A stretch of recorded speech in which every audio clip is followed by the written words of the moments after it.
Internet overload has led millions of people in the UK to take a digital detox, according to research today from regulator Ofcom, which found more than half of Britons are addicted to their devices. Laura Makin Isherwood reports.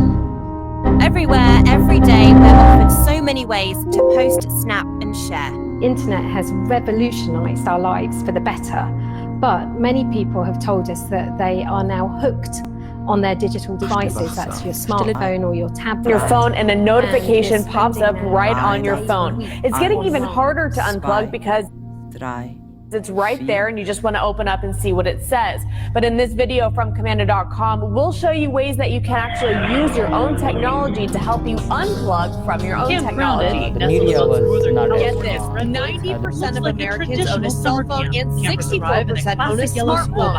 You can do everything on it, from reading the news to online baking, while you sleep, wake up, get your breakfast, make your coffee, wipe your... Okay, I won't go there, but you get the idea. The truth is, we're so connected to our phones that we're forgetting about what really matters. The people around us. Here's some ways you can use your own smart video. Now, the very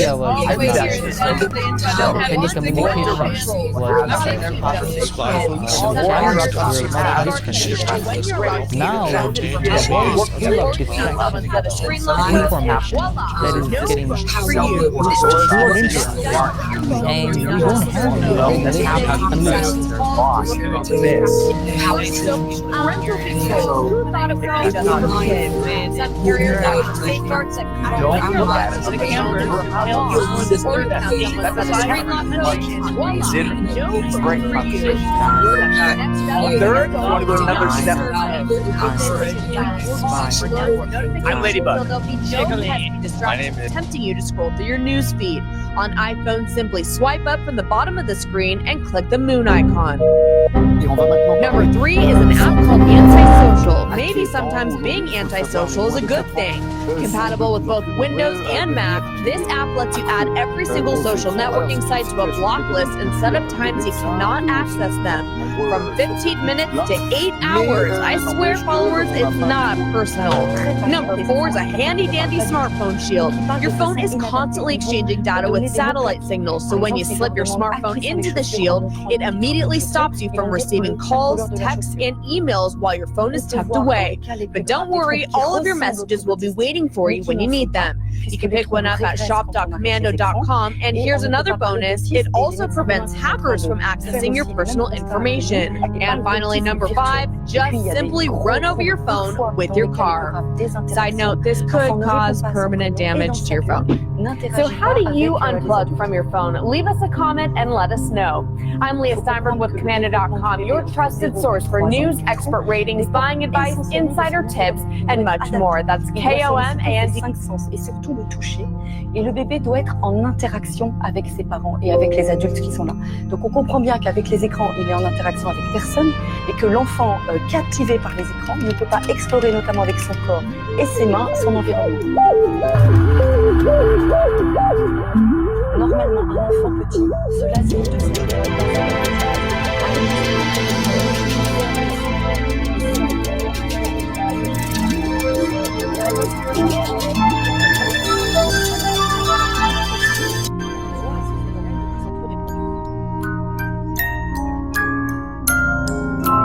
in peace and power. En charge ses enfants, ça va And dépendre. that is what God wants us to do.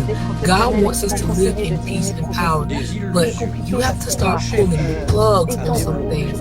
I'm going to give you my personal testimony.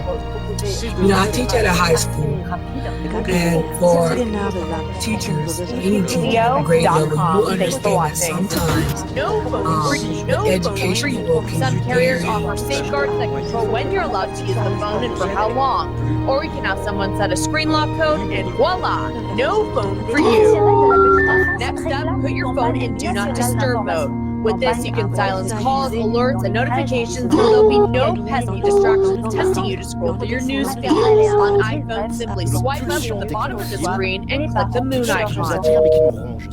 Number 3 is an app called Antisocial. Maybe sometimes being antisocial is a good thing. Compatible with both Windows and Mac, this app lets you right now. It's using all this to solve problems, to make sense, to make money, to save lives, to be Exactement. worldwide, Externaliser vos sort, capacités store, dans la retrieve, voiture, and send, dans l'escalator, to get somewhere your parents have barely imagined. vingtaine d'années d'externaliser Now vos you get it? capacités cognitives dans la machine. Is making us more superficial. Everything be like. We live like this all the time, and it has to have some kind of effect on us. The net is making us more superficial as thinkers. That is Nicholas Carr. He is the author of The Shallows, What the Internet is Doing to Our Brains. To understand this whole thing better, we need to go way back in time, to say, like, the prehistoric age. You wanted to know everything going on around you, because the more you knew about your surroundings, the less likely you were to get attacked by a predator. And there's even evidence that our brains release some dopamine, pleasure-producing neurotransmitter chemical to reward us for seeking out or finding new information. So getting distracted felt good and helped us stay alive. But the problem is that nowadays, predators aren't much of an issue, but we still have the same brain. Sure. And also, there's the internet, which is... It's an incredibly information-rich environment that the net creates for us, and that's why we use it so much. I mean, sounds, pictures, words, text. And what this tends to do is promote a sort of compulsive behavior, which we're constantly checking our smartphone, constantly glancing at our email inbox, kind of living in this perpetual state of distraction and interruption. Which is dangerous because that crowds out more contemplative, calmer modes of thinking. And that focused, calm thinking is actually how we learn. It's a process called memory consolidation. And that means the transfer of information from our short-term working memory to our long-term memory. And it's through moving information from your working memory to your future memory that you create connections between that information and everything else you do. So you've got this awesome life-changing piece of information in your short term, but then you hear that email ding, and there it goes. That email takes its place, and you never get a chance to learn it, all because of one distraction. So attention is the key, and if we lose control of our attention or are constantly dividing our attention, then we don't really enjoy that consolidation. But I can hear it now. Someone out there is saying, what does learning matter if all the information in the world is just a Google search away? Well,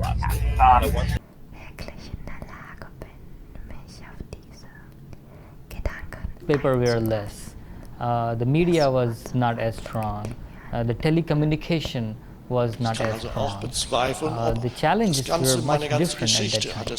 Now the world is full of distraction and information that is getting poured into us. And we don't have any regulation unless Almost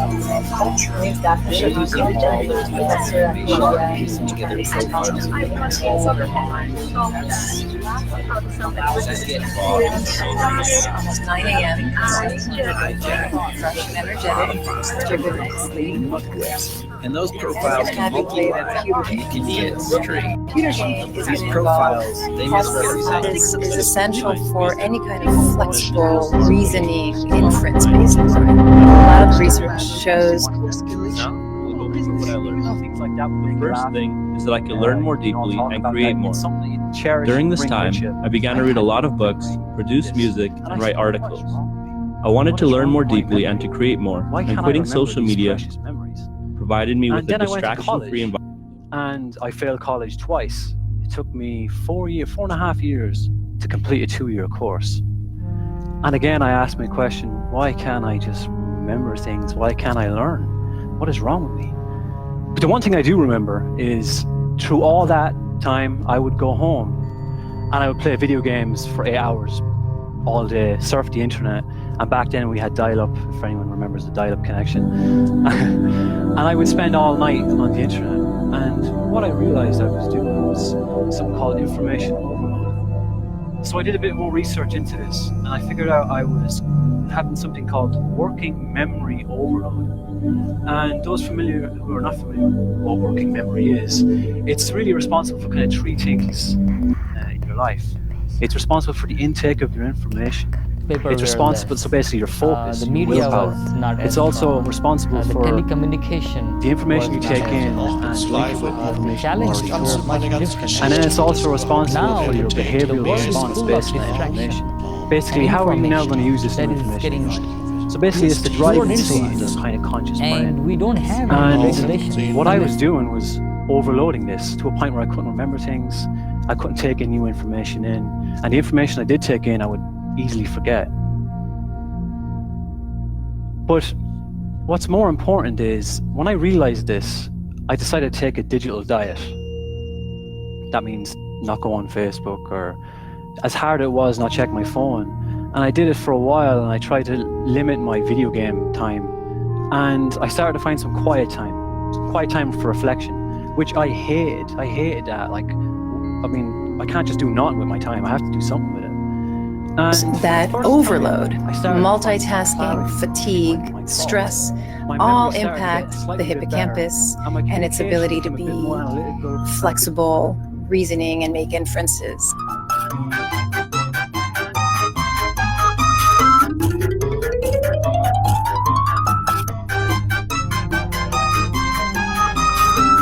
So here's what my information overload looked like. My hippocampus, the part that purposefully, actively learns, got tired. Not a huge surprise. But the striatum, that habitual automatic part, it actually worked better. It kind of took over, and that was unexpected. And it made me wonder, is this why so many of us keep scrolling after a long day? Why we compulsively keep tapping away even though we feel exhausted? I think you gave us an idea for a study. I think we should do it. Cool. I know some people who'd like to be part of your study. Come work in the lab. 1 million business ideas in your head. There is 100,000 videos and articles about every step to start a business. The real problem you are facing is that you are not taking enough action. It's easy to sit behind your computer.